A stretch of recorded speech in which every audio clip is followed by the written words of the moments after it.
Hello friends, जय हिंद। आज हम जो बात करने वाले वो आपका होगा मोलरता के बारे में। यानी कि इसके पहले हमने क्या देखा था, नॉर्मलता के बारे में। ठीक है, उसमें हमने उसके सूत्र और आंकिक प्रश्न के बारे में देखा। आज और सूत्र ये जो काफी इंपॉर्टेंट है, अक्सर परीक्षाओं में प्रश्न जब पूछे जाते हैं तो आज हम इस टॉपिक को क्लियर करेंगे। अब एक दो सवाल हम लोग इस जो है कि प्रश्न से हल कर लेंगे। ठीक है, तो चलिए पहले इसकी परिभाषा को समझ लेते हैं, क्योंकि परिभाषा से ही आपको सूत्र मिलना शुरू होते हैं। तो पहले हम इस चीज को समझेंगे, उसके बाद हम लोग उसके सूत्र के बारे में बात करेंगे। देखिए लिखा गया है कि किसी बिलियन के 1 लीटर आयतन में उपस्थित विलेय के मोलों अथवा ग्राम अणुओं की संख्या ही मोलरता कहलाती है। ठीक है, एक बार फिर से देखो आप, किसी बिलियन के 1 लीटर आयतन में उपस्थित विलेय के मोलों अथवा ग्राम अणुओं की संख्या ही मोलरता कहलाती है। इसे हम कैपिटल M से प्रदर्शित करते हैं। समझ रहे हैं आप? इस बात को समझने का फिर से प्रयास करें कि देखिए, जैसे मैंने एक जार ले लिया, ठीक है, इसमें कोई बिलियन है, मान लेते हैं इसमें कोई बिलियन है। ये बिलियन कितना है तो 1 लीटर है, या फिर ये आपका बिलियन है। ठीक है, ये आपने बिलियन ले लिया है जो कि 1 लीटर इसका आयतन है। लिखा गया है कि 1 लीटर आयतन में। ठीक है, तो इसमें 1 लीटर आपने बिलियन ले लिया जिसका आयतन कितना है, 1 लीटर है। ठीक है, अब बिलियन में कुछ डालेंगे आप विलेय, क्योंकि विलेय की बात किया है, उसका मोल संख्या। ठीक है, तो जब कोई चीज आप डालते हो, जैसे मान लीजिए आपने नमक डाल दिया इसमें। ठीक है, अब नमक जो आप डालते हो ना, उसके 2 मान होते हैं। जैसे अब इस नमक के 2 मान होंगे। नमक है क्या, तो नमक आपका विलेय है। क्या है? विलेय, जो इसमें आकर घुल जाएगा। घुलने के बाद क्या बनाएंगे, बिलियन बनाएंगे। ठीक है ना। अब इसके 2 मान होते हैं। पहला, आप जो भी डालते हैं ना उसका ग्राम में मान होता है, तो उसको हम लोग WB से प्रदर्शित करते हैं, क्योंकि भार को हम लोग वेट करते हैं। ठीक है, तो ये इसका एक मान हो गया। दूसरा इसका एक होता है अणुभार, यानी जो आप डाले हैं ना उसका वास्तविक मान, आप उसे कह सकते हो रियल में कितना उसका मान है, तो उसे हम लोग MB से प्रदर्शित करते हैं। ठीक है, इसलिए हमने लिखा क्योंकि भाई इसका भी फार्मूले में यूज होगा, तो कहेंगे सर जी ये कहां से चीजें आ गई। ठीक है, तो बिलियन में नमक जो डालते हैं उसका भार में भी मान होता है, और नमक का सूत्र यानी Cl है, तो उसका कुछ आणविक संख्या भी होगी, उसे हम लोग MB यानी द्रव्यमान में भी व्यक्त करते हैं। ठीक है, MB मतलब मास यानी द्रव्यमान उसका, तो विलेय है। ये बात आपको समझ में आ गई होगी। आगे चलते हैं तो इसके सूत्र की बात आती है, तो सूत्र में थोड़ा सा इन चीजों को इंक्लूड करेंगे और अच्छे से समझने का प्रयास करेंगे। देखिए, तो अब इसे हम लोग M से प्रदर्शित करते हैं, तो बार-बार M ही लिखा जाएगा। तो M बराबर क्या होता है आप देखो, तो यहां पे M बराबर होता है आपका WB गुणे 1000 बटे MB, और बटे आपका आयतन हो जाएगा। आयतन मतलब क्या, 1 लीटर, 2 लीटर, 4 लीटर, 300 ग्राम, सॉरी 300 ml, ऐसा चीजें दी रहेगी। ठीक है, तो आप इसके जगह पर रखेंगे। जब लीटर में दिया रहेगा तो कोई दिक्कत नहीं, जब यही ml में चेंज करता है तो ऊपर हमें 1000 से गुणा करना होगा। ठीक है, यहाँ पे आपका WB क्या है, तो आपका WB क्या है, तो जो चीज मिलाया जाता है, यानी कि विलेय का भार है ग्राम में। विलेय का भार किसमें है, तो ग्राम में है।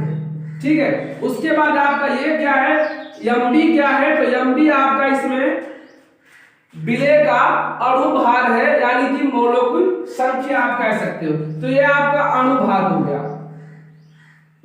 ठीक है, ये आपका विलेय का क्या है, अणुभार है। आपको V के बारे में पता है, आपका क्या है, बिलियन का आयतन है। ठीक है ना, तो ऐसे चीजों का आप यूज करने वाले हैं। मोलरता निकालने के लिए आपको क्या चाहिए, तो M बराबर WB गुणे 1000 अपान MB गुणे आयतन होता है। ठीक है, अब देखिए यहाँ पर आपको इसका मान कैसे निकालते हैं आप लोग, तो जो भी आपका विलेय दिया रहेगा उसके कुछ सूत्र दिए रहेंगे। जैसे मान लीजिए आपको सल्फ्यूरिक एसिड दे दिया, तो सल्फ्यूरिक एसिड का पूरा अणुभार निकालेंगे आप, तो उस अणुभार निकालने के बाद फिर आप इसका मान रखेंगे। ठीक है, आइए कुछ इसके मात्रक के बारे में बात कर लेते हैं।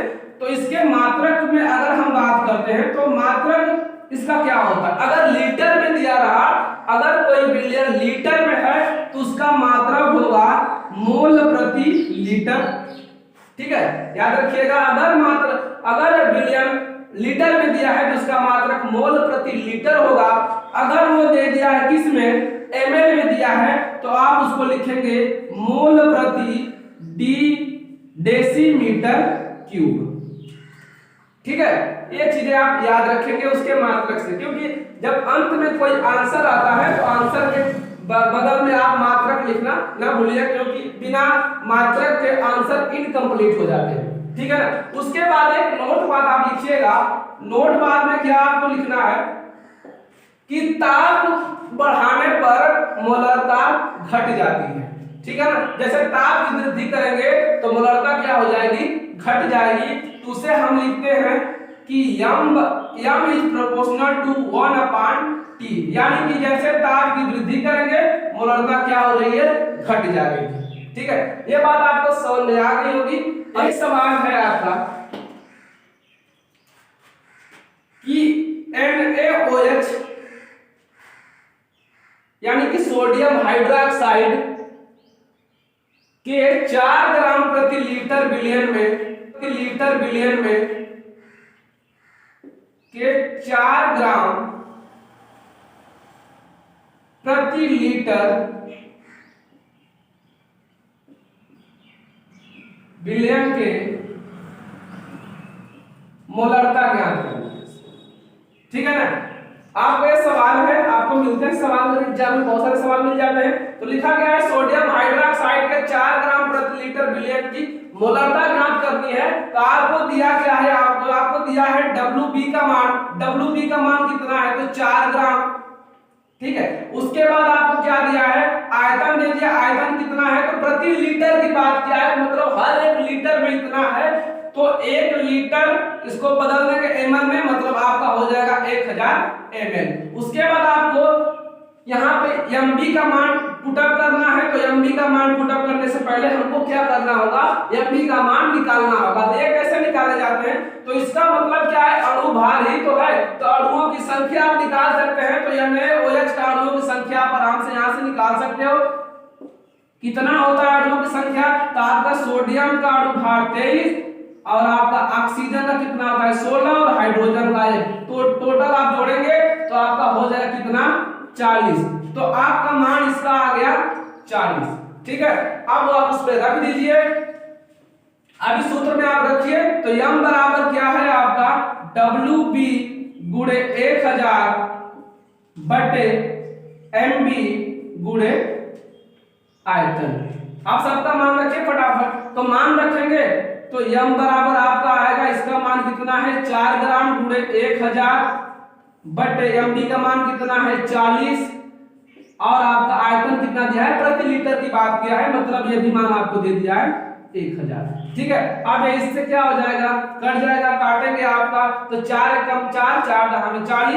तो m का मान कितना आ जाएगा 1/10, इसमें भाग देंगे तो आपका आएगा 0.1 मोल प्रति डेसीमीटर क्यूब।